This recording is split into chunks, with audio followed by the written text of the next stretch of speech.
প্রশংসা, সকল প্রকারের গুণগান সেই মহিয়ান দরিয়ান আল্লাহ সুবহানাহু ওয়া তাআলার জন্য, যিনি মাথার উপরে বিরাট এক উত্তপ্ত নক্ষত্র তথা গরমের তীব্রতা যেখান থেকে আসে সেই সূর্যের যিনি রব, তিনি এমন একজন রব যিনি চেয়েছেন বিধায় গত রাত্রিতে, আমি এখানকার কথা জানি না, পুরাতন ঢাকায় পুরো ঢাকাবাসীকে তিনি ঠান্ডা করে দিয়েছেন।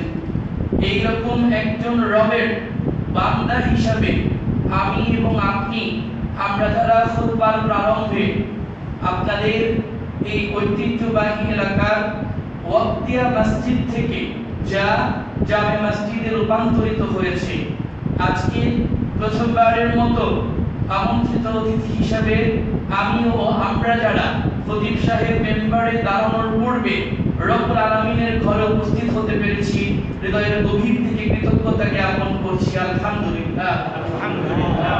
দরুদ ও সালাম বর্ষিত হোক সেই মহান আব্দের প্রতি, যাকে আমরা সাক্ষী দিয়ে বলে থাকি আবদুহু ওয়া রাসূলুহু।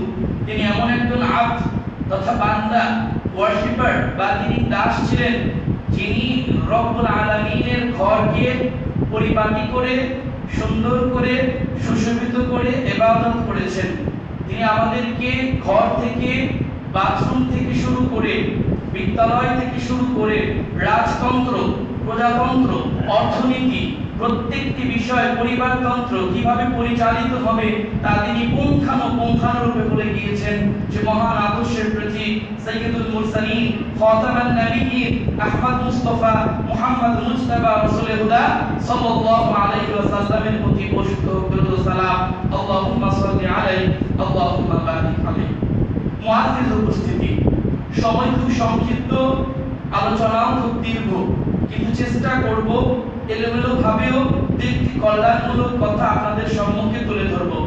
জ্ঞান আল্লাহ রাব্বুল আলামিন যাকে যেরকম দিয়েছেন তার বুঝ তেমনি, তারপরেও আমরা চেষ্টা করি যখন আপনাদের সামনে দাঁড়াই সকলকে মাথায় রেখে যে আমার সব ভাইয়েরা, পর্দার মা বোনেরা সমানভাবে যেন আল্লাহর কালাম ও তার রাসূলের বাণীগুলো বুঝতে পারে।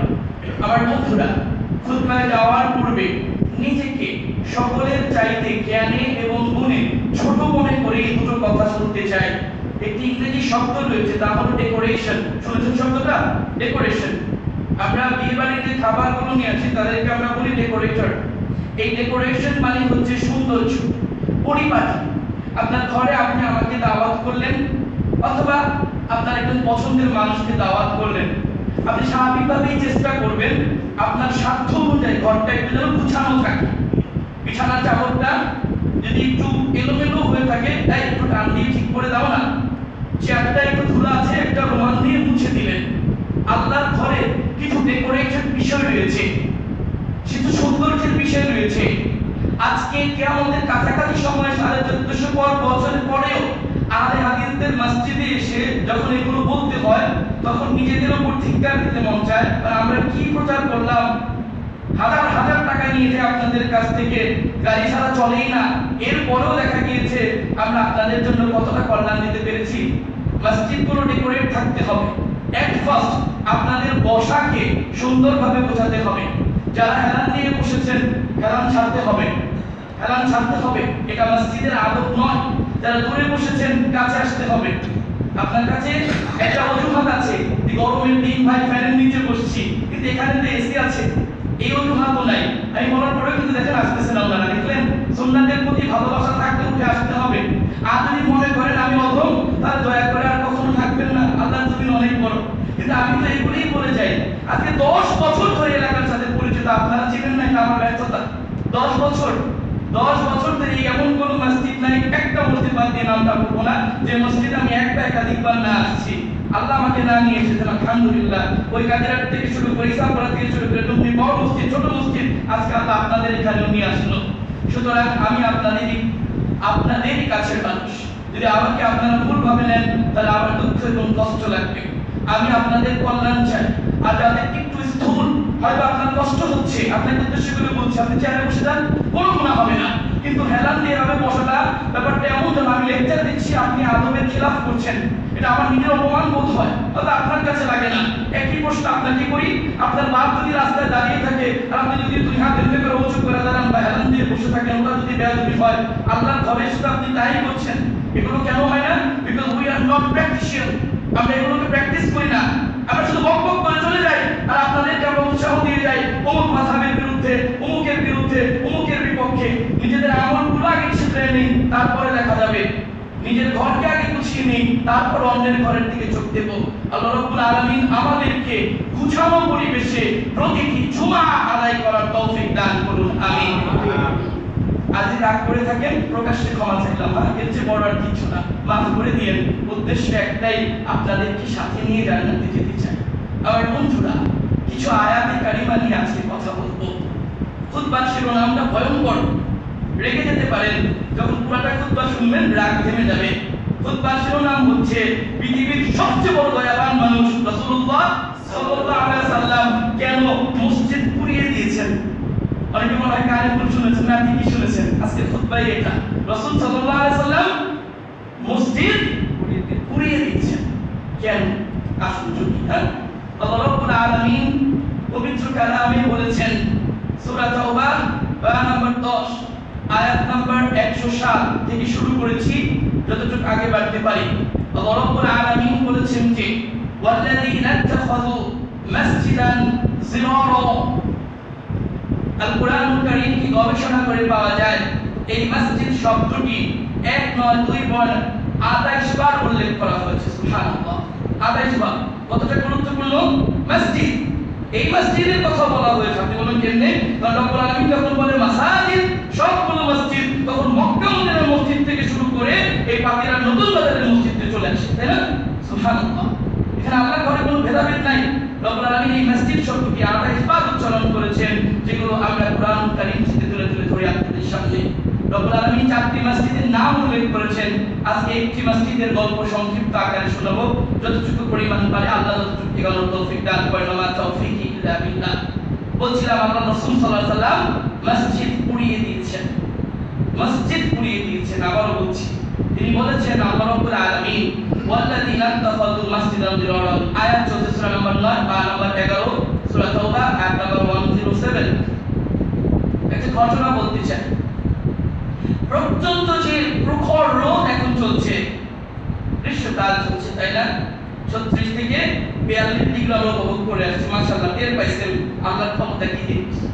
এরকম গরমের সময়ের মধ্যে আল্লাহ নবী মুহাম্মদ রাসূলুল্লাহ সাল্লাল্লাহু আলাইহি ওয়াসাল্লাম যখন মক্কা থেকে মদিনায় হিজরত করলেন, আপনারা সবাই জানেন হিজরত কি, ওদিকে যাব না।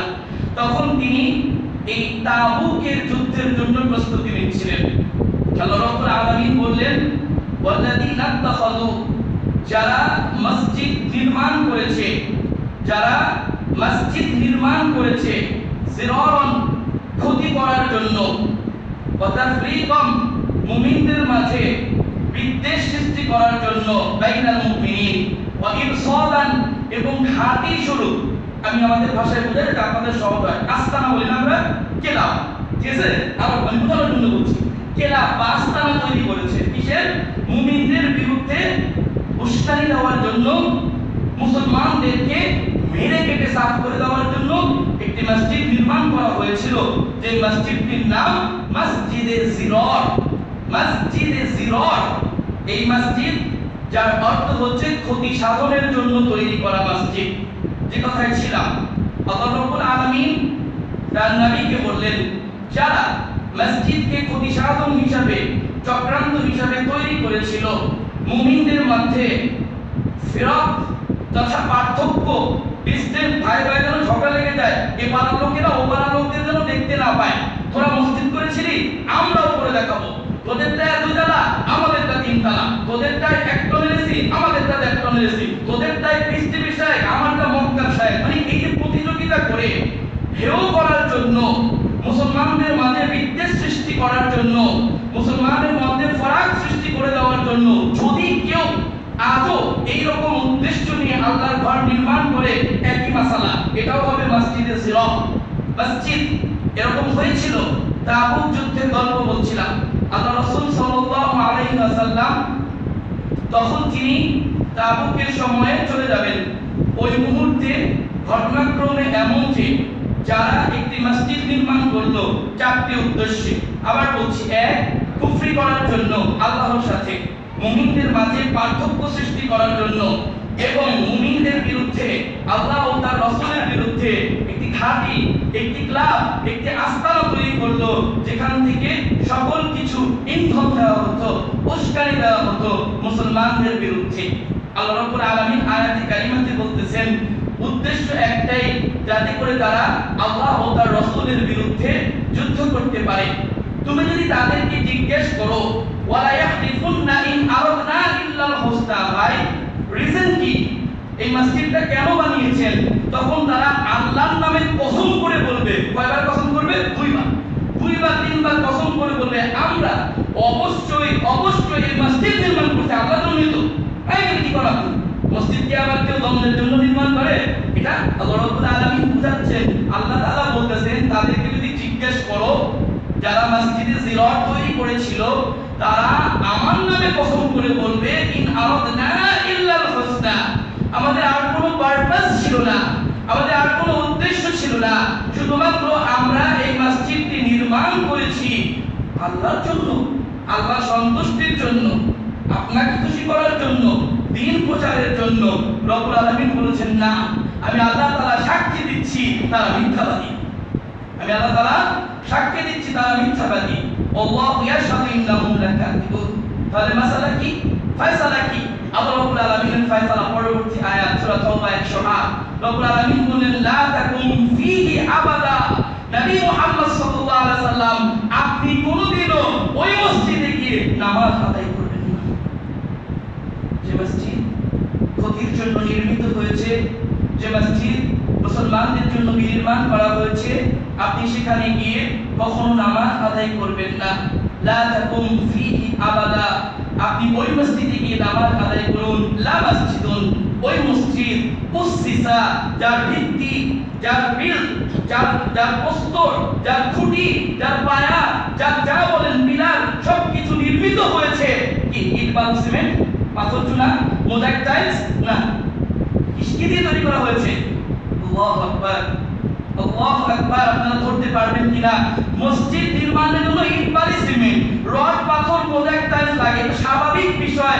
আল্লাহ বলেছেন যে মসজিদ তৈরি হয়েছে তাকওয়ার উপর, তাকওয়ার উপর যে মসজিদ তৈরি করা হয়েছে, তুমি মুহাম্মদ ওই মসজিদে গিয়ে নামাজ পড়বে। লা মসজিদুন উসসিসা আলাত তাকওয়া, যার ইনগ্রেডিয়েন্ট হচ্ছে, যার নির্মাণ সামগ্রী হচ্ছে, যার পিলার, যার পায়া, যার ঢালাই অবশ্যই তোমরা তোমাদের মতো করে করবে, কোনো অসুবিধা নাই। ইট, বালু, সিমেন্ট, এর মধ্যে একটু তাকওয়া মিলিয়ে দিও, একটু আল্লাহর ভয় মিলিয়ে দিও। যদি তুমি এটার মধ্যে এইটা না রাখতে পারো, ওই মসজিদ আদৌ মসজিদ নয়। লা মসজিদুন উসসিসা আলাত তাকওয়া, যে মসজিদ বিল্ড আপ হয়েছে তাকওয়ার উপর, আলামানি উপরে, বেস হবে অন দা, কিসের উপর? এই হলো তাকওয়ার উপর নির্মিত। তাকওয়ার উপর মসজিদ আবার দেখা যায় নাকি? পৃথিবীর যত বড় মসজিদ হোক, হাজার হাজার কোটি টাকার মসজিদ, এক মসজিদ আমি খুতবাতে শুধু বলার জন্য বলছি, উদাহরণস্বরূপ ওই মসজিদ বানিয়েছে 6 কোটি টাকা দিয়ে, আমি যেখানে আগামী জুমায় যাব, তো ওই মসজিদ, এই মসজিদ, যে মসজিদ হোক, টিনের মসজিদ, ছাউনির মসজিদ, কলা পাতার মসজিদ, আল্লাহর কাছে সব সমান যদি সেটা নির্মাণ হয় তাকওয়ার উপর। তাকওয়ার উপর, তাকওয়া কি এটা আপনাদেরকে আলাদা করে বলতে হবে না।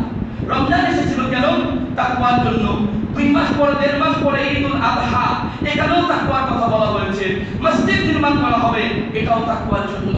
মসজিদুল উসসিসা আলাত তাকওয়া, যেটা বিল্ড আপ হয়েছে, যা প্রতিষ্ঠিত হয়েছে, এর বিল্ডিং খারাপ হয়েছে তাকওয়ার উপর, তুমি সেইখানে গিয়ে আমার নামাজ পড়বে।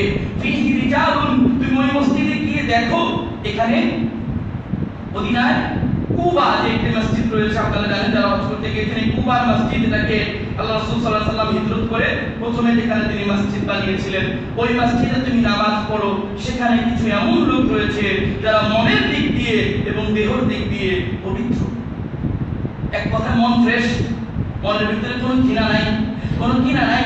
আমার একটা কথা রাখিনি, মিটিং এর মধ্যে বলেছি, হতেই পারে এরকম 9 জনে একমত দিয়েছে, আমি একমত দিয়েছি, আলহামদুলিল্লাহ, আজকে রাখি না আরেকদিন রাখবে, আমি হিংসা করব, আমি রাগ করে চলে যাব, আমি মসজিদে মারামারি করব, কাটাকাটি করব, ফাটাফাটি করব, কিংবা কোনো মানুষকে এনেছে আমার পছন্দের বাইরে, যাকে আমার ভালো লাগে না, আমি তার ওয়াজ শুনেছি, এখন আমার কাছে তাকে ভালো লাগে না, আমি তার ভুল ধরে মানুষের মাঝে দ্বন্দ্ব সৃষ্টি করব।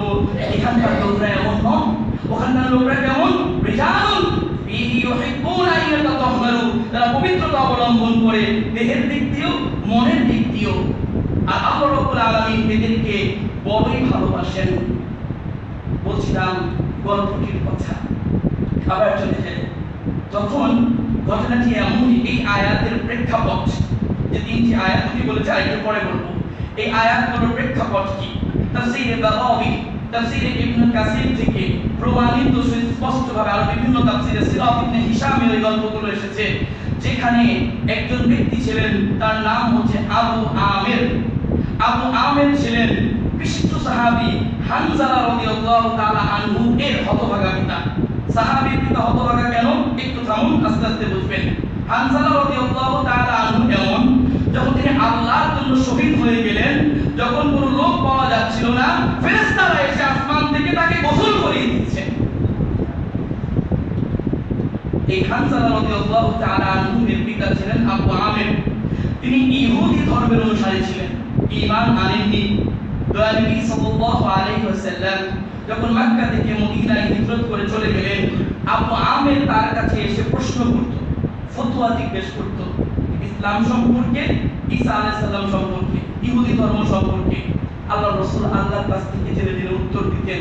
উত্তরগুলো তার পছন্দ হতো না, মন মতো হতো না, পছন্দ হতো না। ঠিক তাই উদাহরণটা দিলাম, শুধুমাত্র আপনার তাকে ভালো লাগে না বলে তার কোরআন হাদিস আপনি নিতে চাচ্ছেন না। চিন্তা করে দেখুন, আপনি কোন মাযহাব, কোন মানহাজ অনুসরণ করেন, এরা সালাফি না শয়তানি? আপনি আপনার অন্তরকে রব বানিয়ে ফেলেছেন, এটা আলাদা একটা ভিন্ন বিষয়, অন্য কোনোদিন বলবো না। আমরা বলছিলাম যে তিনি আবু আমির রাসূলের কাছে যান, গিয়ে প্রশ্ন করেন ইহুদি ধর্ম সম্পর্কে। আল্লাহ নবী তাকে উত্তর দেন।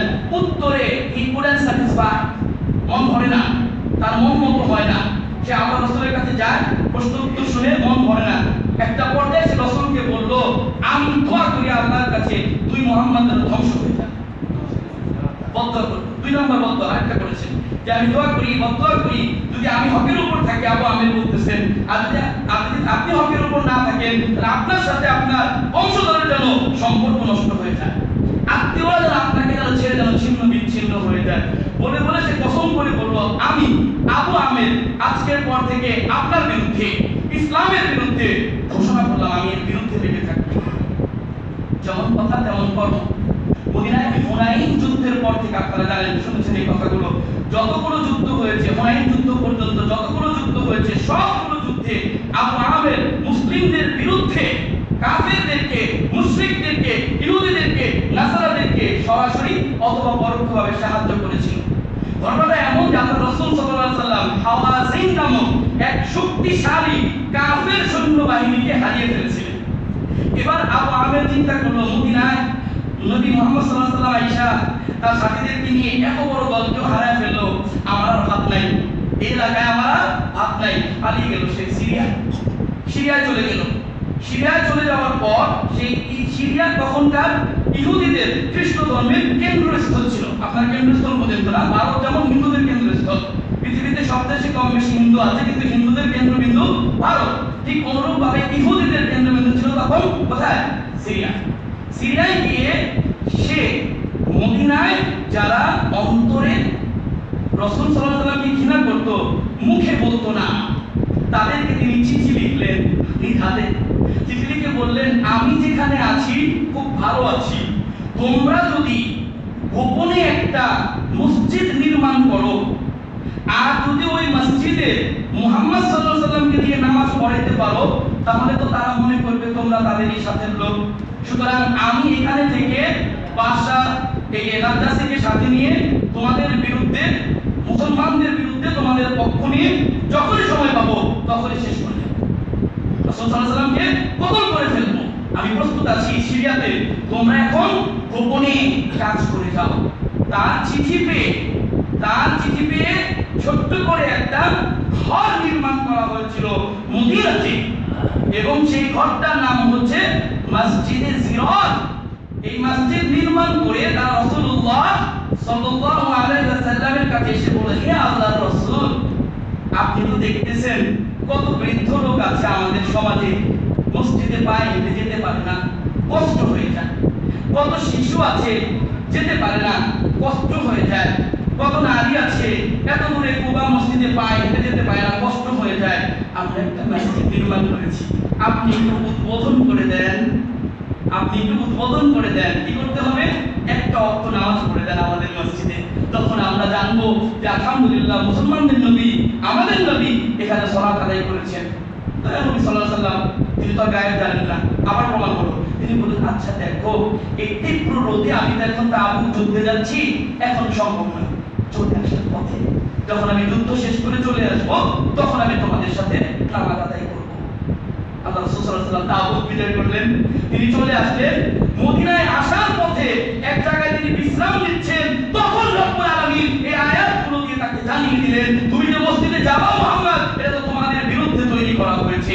নবী সাল্লাল্লাহু আলাইহি ওয়াসাল্লাম সাহাবায়ে কেরামদেরকে পাঠালেন এবং ওই মসজিদকে জ্বালিয়ে পুড়িয়ে ছারখার করে দিলেন।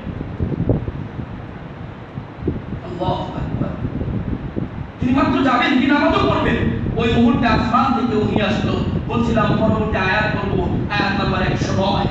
এখানে বলা হয়েছে, আফামান আসসাসা বুনিয়ানাহু আলা তাকওয়া মিনাল্লাহি ওয়া রিদওয়ানুন খায়র। তুমি বলো তো, তোমরা বলো, আল্লাহ বলতেছেন, তবে কি তোমাদের কাছে মনে হয় ওই মসজিদটা বেশি উত্তম না যেটা তাকওয়ার উপর প্রতিষ্ঠিত হয়েছে, নাকি ওই মসজিদটা বেশি উত্তম না এটা আল্লাহর সন্তুষ্টির জন্য নির্মাণ করা হয়েছে? ওই মসজিদটা বেশি উত্তম না যেটা কল্যাণের জন্য নির্মাণ করা হয়েছে? নাকি নাকি ওই মসজিদটা বেশি উত্তম যে মসজিদটা নির্মিত হয়েছে একটি খাদের কিনারায়, পাহাড়ের উপরে চূড়ায় এক কিনারে পড়ে আছে, নিচে দাও দাও করে আগুন জ্বলছে, উপর থেকে পড়ে গেলেই সে জাহান্নামে চলে যাবে। আল্লাহ তাআলা জিজ্ঞেস করছেন, কোন মসজিদ বেশি উত্তম? এটা আল্লাহর সন্তুষ্টির জন্য তাকওয়ার উপর তৈরি করা হয়েছে ওই মসজিদ, নাকি যেটা মুমিনদের ক্ষতি করার জন্য তৈরি করা হয়েছে? কোনটা উত্তম? কোনটা উত্তম বলেন আপনারা? তাকওয়ার উপর প্রতিষ্ঠিত। সবাই কি এসিতে ঠান্ডা হয়ে গেছে? যাই হোক, আফামান আসসাসা বুনিয়ানাহু আলা শাফা, যে মসজিদটা নির্মাণ করা হয়েছে জুরুফিন কিনারায়, খাদের একেবারে কর্নারে, বুঝতে পারছেন তো, পাহাড়ের একটা চূড়ায় মনে করেন আপনার একটা কটেজ বা ঘর আছে, একেবারে কোনো মতে বানানো ঘর, ঘন্টা 60 কিলোমিটার বেগে যদি একটা বাতাস আসে, কিন্তু আকাশ থেকে বজ্রপাত হয়, ওইটা ভেঙে চূর্ণ বিচূর্ণ হয়ে কোথায় পড়বে? সরাসরি আগুনে পড়বে। তাহলে নিচে দাও দাও করে আগুন জ্বলছে। অর্থাৎ এই মসজিদ যারা নির্মাণ করেছিল, আল্লাহ তাআলা এখানে পরোক্ষভাবে বললেন, দুনিয়াতে তাদের ঘরটা যেন এইরকম যার খাদের উপরে এবং ঠিক আগুনের নিচে, আর পরকালে তাদের জন্য তো দগ্ধ জাহান্নাম রয়েছেই।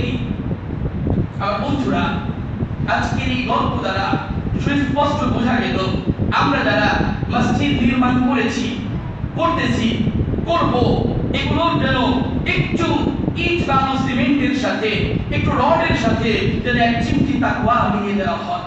যদি সেটা না হয় তাহলে কিন্তু সেই মসজিদ আল্লাহর কাছে গ্রহণযোগ্য হবে না।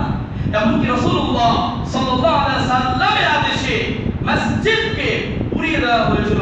কুরআনে এই মসজিদকে মসজিদই বলা হয়েছে। আমি একটু অনুবাদের খেয়াল করছি না, ঘর বলা হয়নি, মসজিদ শব্দ ব্যবহার করতে, খুলে দেখতে পারলে এই মুহূর্তে জিরার, ক্ষতি সাধনের জন্য মসজিদ। আমার বন্ধুরা, আমরা মসজিদ তৈরি করেছি, আমরা ওয়াক্তিয়া মসজিদকে জুমাতে রূপান্তর করেছি। আমাদের কাঁধের উপরে যাদের দায়িত্ব এসেছে, ইচ্ছায় অনিচ্ছায় আমাদেরকে যারা এলাকার গুরুজন মনে করে দায়িত্ব দিয়েছেন, আমাদেরকে রব্বুল আলামিন কিছু দায়িত্ব দিয়ে দিয়েছেন অটোমেটিক।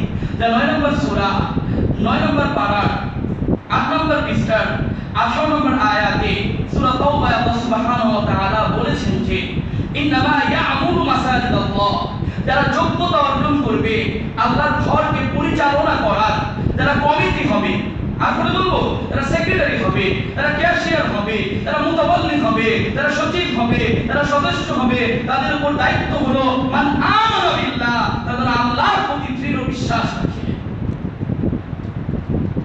আমি জানি এইটুকু আয়াত বোঝা তো সহজ নয়। পৃথিবীতে সব মসজিদের কমিটি তো মুসলমানই হয়। কোন মুসলমান আছে যে মুসলমান আল্লাহ বিশ্বাস করে না? ওই তাফসীর আপনি বলতে হবে আছে আছে, বহু লোক আছে শুধুমাত্র নামের জন্য, দামের জন্য, নিজের নিজের যেন সমাজে মন্দ কাজগুলোকে ঢেকে রাখা যায় এই নিয়ত করে মসজিদ কমিটিতে যোগদান করে। কেউ কেউ তো মারামারি করে, আমার বাপ ছিল আমাকেও রাখতে হবে, আমি এখানে 1 লাখ টাকা দিয়েছি, 2 লাখ টাকা দিয়েছি, বিনিময়ে কি করতে হবে? আমাকে এই পদ দিতে হবে। সুবহানাল্লাহ, যেন মনে হয় এটা কোনো আওয়ামী লীগ বিএনপির রাজতন্ত্র, যেন মনে হয় এটা আল্লাহর ঘর নয়। এখান থেকে মারামারি কাটাকাটি হিসাব চাইবে, হিসাব দিতে রাজি না। আমি কিন্তু কাউকে উদ্দেশ্য করে বলছি না বাবুরা আমার, বড় দেশ করেছি, 35টি জেলা করেছি, এমনি কিন্তু বহু মসজিদে গিয়েছি, যাচ্ছি, অসংখ্য মানুষের সাথে কথা বলি, এখনো বলতেছি এগুলো হয়। দক্ষিণ পাড়ার মানুষ, উত্তর পাড়া, পূর্ব পাড়া, পশ্চিম পাড়া, নদীর পাড়, এ পাড় ও পাড়, ঝগড়া লেগেছে ভাই ভাইয়ের মধ্যে, চাচাতো ভাই মামাতো ভাই বানিয়ে ফেলেছে মসজিদ। কি করে এটা তাকওয়ার উপর নির্মিত হলো আমি আপনাদের কাছ থেকে জানতে চাই। সুতরাং আমাদেরকে এইটা বলে এই মসজিদ বুঝাইনি, আমি উদাহরণটা দিলাম। সুতরাং এই যে রব্বুল আলামিন দায়িত্ব দিয়েছেন, ফার্স্ট অফ অল মান আমানা বিল্লাহ, আল্লাহর প্রতি বিশ্বাস রাখতে হবে। 2 নম্বর শর্ত হলো ইয়াউমিল আখির, পরকাল মাথায় রেখে কাজ করতে হবে। আমাকে জবাবদিহিতা করতে হবে। অবশ্যই আমি জমি দিয়েছি, এই জমি রক্ষণাবেক্ষণকারী আমি খেয়ালত করছি না, আলহামদুলিল্লাহ, আমাকে সবাই মানে, এটাও আলহামদুলিল্লাহ। আমি মসজিদের জন্য যা নেই তাতে বেশি দান করি, এটাও আলহামদুলিল্লাহ। এরপরও মাথায় রাখতে হবে পরকালে আমাকে জবাব দিতে হবে, আমার দায়িত্বের জন্য আমাকে জবাব দিতে হবে, আমার দায়িত্বের জন্য আল্লাহর কাছে দাঁড়াতে হবে। 3 নম্বরে যেটা দায়িত্ব হয়ে গিয়েছে কমিটির উপর, দায়িত্বশীলদের উপর, ওয়া আকামাস সালাহ, তারা যেন মসজিদে নামাজের ব্যবস্থা করে। এই ভুল তথ্য বাংলাদেশে কে দিয়েছে? ইমাম নিয়োগ দেওয়া, খতিব নিয়োগ দেওয়া মানে হচ্ছে নামাজের ব্যবস্থা করা। এটা হচ্ছে এই আয়াতের অর্থের 50%। বাকি 50% বাংলাদেশে কেউ বুঝলো না বলে আমার মনে হয়। লজ্জা নেবেন না, কাউকে ছোট করে বলছি না, আমি থেকে বড় করে বলছি না, বলেছে হয়তো আপনারা শুনিনি বা আমি শুনিনি। 50% আমল হয়েছে, 50% বাদ। নামাজ প্রতিষ্ঠা করা মানে হচ্ছে 1 ইমাম নিয়োগ দিলেন, মুয়াজ্জিন নিয়োগ দিলেন, খতিব নিয়োগ দিলেন, এই হলো 50%। বাকি 50% হলো আপনার পুরো পরিবারকে নামাজি বানানো, আপনার পুরো আশেপাশের ঘরগুলোকে নামাজি বানানো, আপনার মসজিদের আওতায় যতগুলি ঘর রয়েছে, মুদি দোকান রয়েছে, চায়ের স্টল রয়েছে, বেকারি রয়েছে, কনফেকশনারি রয়েছে, প্রত্যেক মুসলমানের বাচ্চাকে ধরে ধরে নামাজে দাওয়াত দেওয়া, এইটা হলো নামাজ প্রতিষ্ঠা করা। আপনারা আরবি শব্দ বুঝেন, অনেক জ্ঞানী মানুষ শুরুতেই বলেছে আমি আপনাদের সবার থেকে অজ্ঞ, আমি আল্লাহকে সাক্ষী রেখে বলছি আমি দাঁড়িয়েই মনে করি যে আমি কিছু জানি না। প্রতিষ্ঠা করো, আমি আপনাদের কাছে জানতে চাই প্রতিষ্ঠা শব্দের অর্থ কি? বিল্ড আপ করতে হবে, শক্তভাবে গড়ে তুলতে হবে নামাজের ব্যবস্থা। এই ব্যবস্থাকে মুসল্লা বিছিয়ে দেওয়া নয়, শুধু এই ব্যবস্থা শুধুমাত্র মসজিদ পরিষ্কার করা নয়, এটা আপনার দায়িত্ব। কি করবো গাড়ি ভাই মাইরা পেটা নিয়ে আসবো না, তাহলে দাওয়াতটা দেন, কিছু তাহলে পিছিয়ে হাত দেন। আপনি মুরব্বী তো, আপনার দাঁড়িয়ে একটা দাম আছে, আপনি একটা কথা বললে এলাকার সবগুলি পোলাপান প্রস্তাব করে দিব, আমি ধমকাইলেও শুনবো না, কারণ আমার এখন দাঁড়িয়ে পাকিনি, আজকে আসছি কালকে বলে হ্যাঁ আর আইলেন না। কিন্তু আপনি যখন বের হবেন রাস্তা দিয়ে, আপনি মুরব্বী, আপনার এই লাঠিটার মর্ম আছে, আপনি যখন রাস্তা দিয়ে যখন হুমকি করে যখন যাবেন, আপনার ক্ষমতা, আপনার ভালোবাসা, আপনার ভয়, আপনার প্রতি সম্মান রেখে আপনি দাদু এলাকায় আপনাদের নাতি পুতিগুলি মসজিদে চলে আসবে। এই দায়িত্ব আপনাকে নিজ কাঁধে নিতে হবে, এই দায়িত্ব আপনাকে নিজ কাঁধে নিতে হবে। এই দায়িত্ব শুধুমাত্র মসজিদ কমিটির নয়, এই দায়িত্ব সবার, এই দায়িত্ব ইমামের, এই দায়িত্ব খতিবের, এই দায়িত্ব আমার।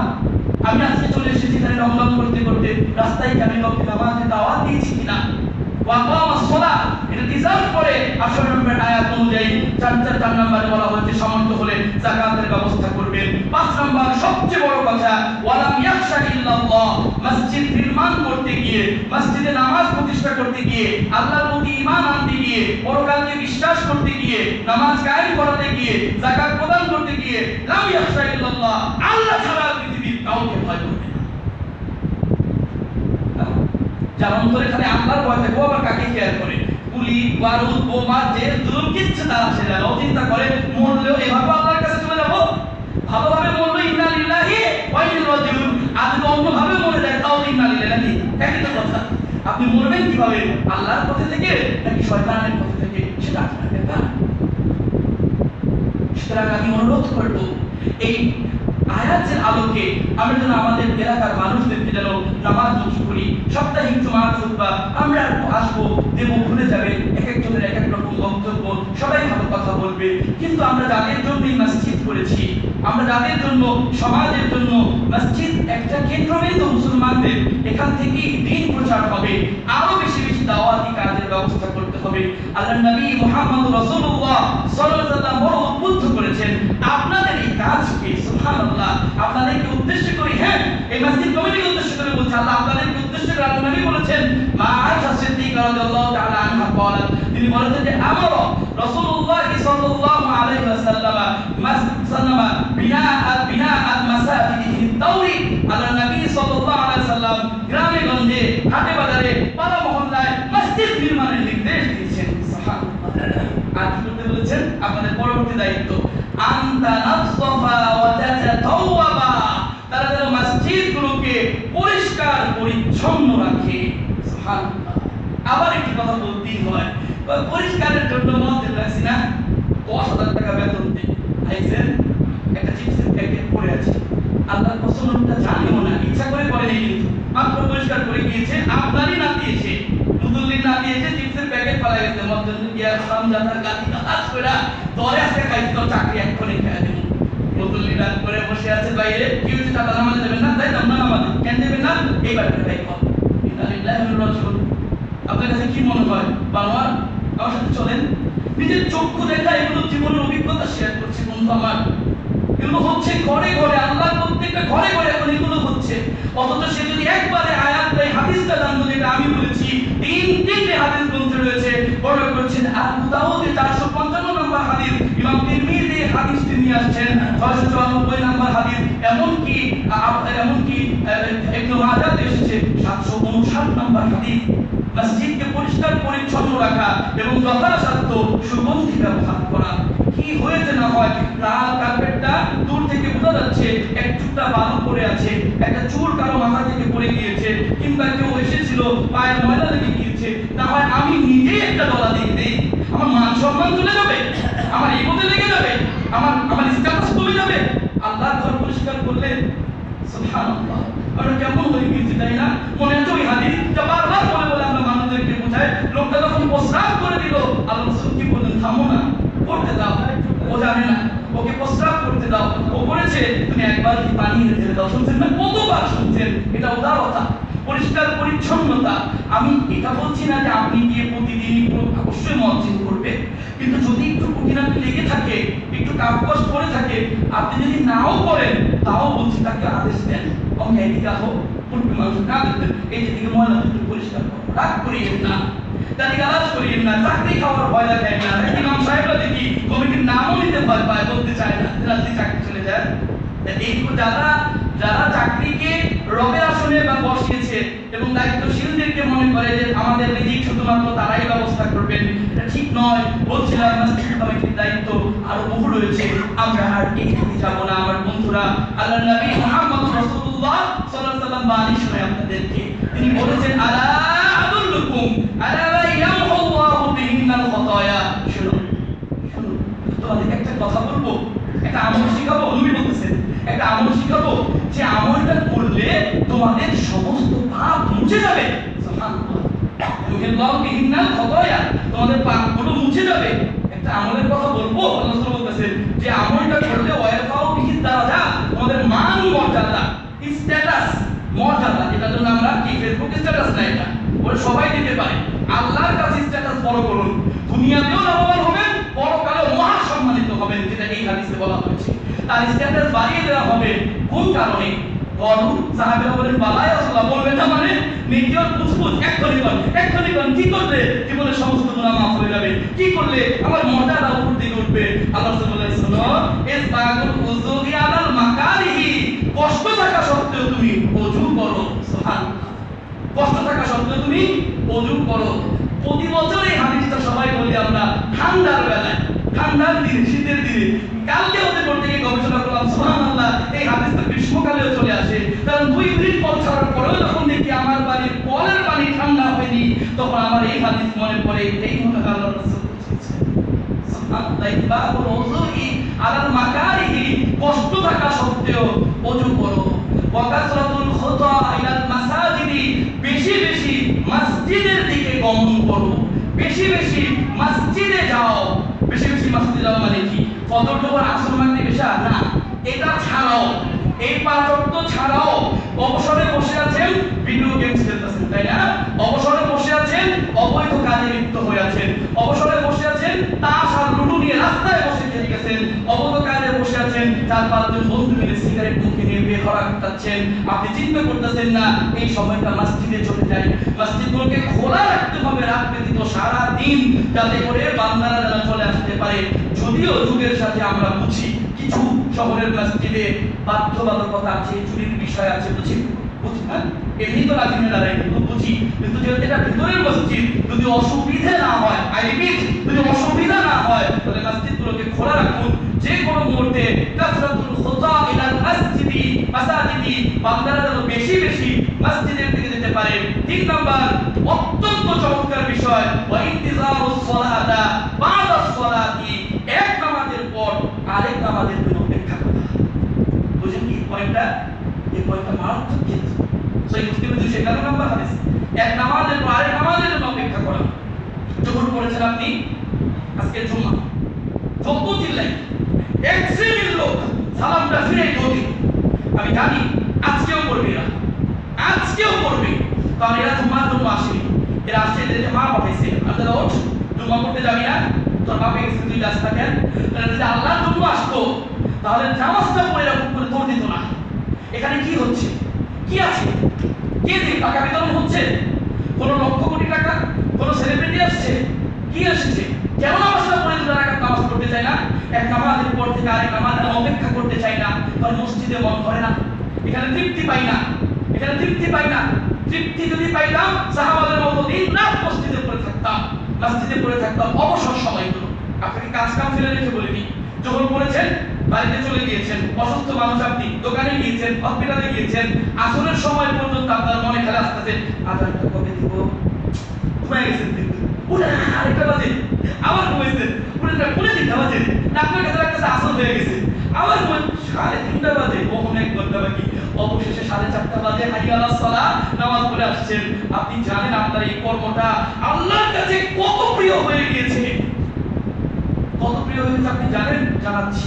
পরবর্তী হাদিস, সালমান রাদিয়াল্লাহু তাআলা আনহু বলেন, আল্লাহর নবী মুহাম্মদুর রাসূলুল্লাহ, সবাই বলেন সাল্লাল্লাহু, সবাইকে বলতে হবে, এটা ওয়াজিব, এটা ওয়াজিব। আহলে হাদিস হলে এগুলো জানতেই হবে, বলতেই হবে, করতেই হবে, না মানে নামটাকে বাদ দিতে হবে, দুটার একটা। আপনি এটাও ঠিক রাখবেন, ওটাও ঠিক রাখবেন, কিন্তু মুখে আচরণ করতে পারবেন না। আল্লাহর নবী মুহাম্মদুর রাসূলুল্লাহ জি, মনে থাকে যাবে, তারা মিলাদ করেন না, মিলাদ করে থেকে তাদের নামে এত এত আলোচনা সমালোচনা, আমরা তো দূর পড়ি না, একদিন তো হলো। সুতরাং নিজের দিকে তাকাও। হাদিস বলছিলাম সালমান রাদিয়াল্লাহু তাআলা আনহু, আল্লাহর নবী বলেছেন জি, আল্লাহর নবী বলেছেন জি, তোমাদের মধ্যে যে ব্যক্তি মান তাওয়াজ্জা ফি বাইতিহি, বাড়িতে ওযু করলো, কোথায় ওযু করলো? বাড়িতে। সমস্ত না থাকলাম, আপনি দোকানে আছেন, আবার তেল লাগাই না, ওটা কিছু করার নাই, রাস্তায় আছেন, যখন বাড়িতে থাকবেন তখন বাড়িতে ওযু করলো, সুন্নাহ আদাল মসজিদ, অতঃপর পায়ে হেঁটে হেঁটে মসজিদের দিকে আসলো, ফাহুয়া যাইরু ইলাল্লাহ। আপনি একটা শব্দ শুনেছেন না, মাজার জিয়ারত শুনেছেন, কবর জিয়ারত শুনেছেন না? এর একটা নতুন শব্দ দিয়ে যাচ্ছে, দেখেন না এইটা শুধু নিতে পারেন কিনা?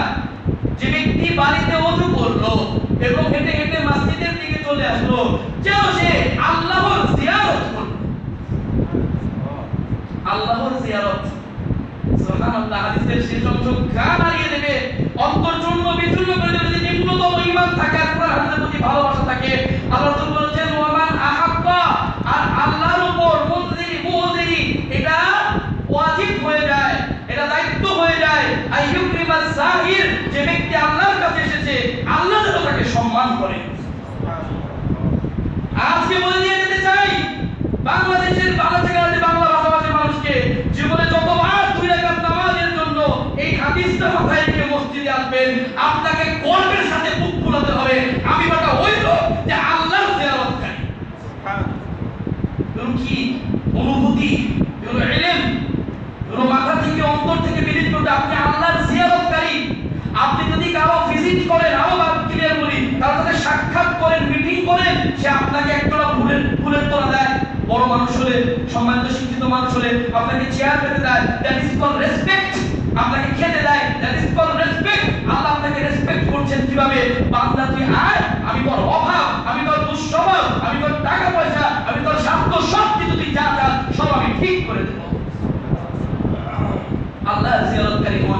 মাজার জিয়ারতকারী হবেন না।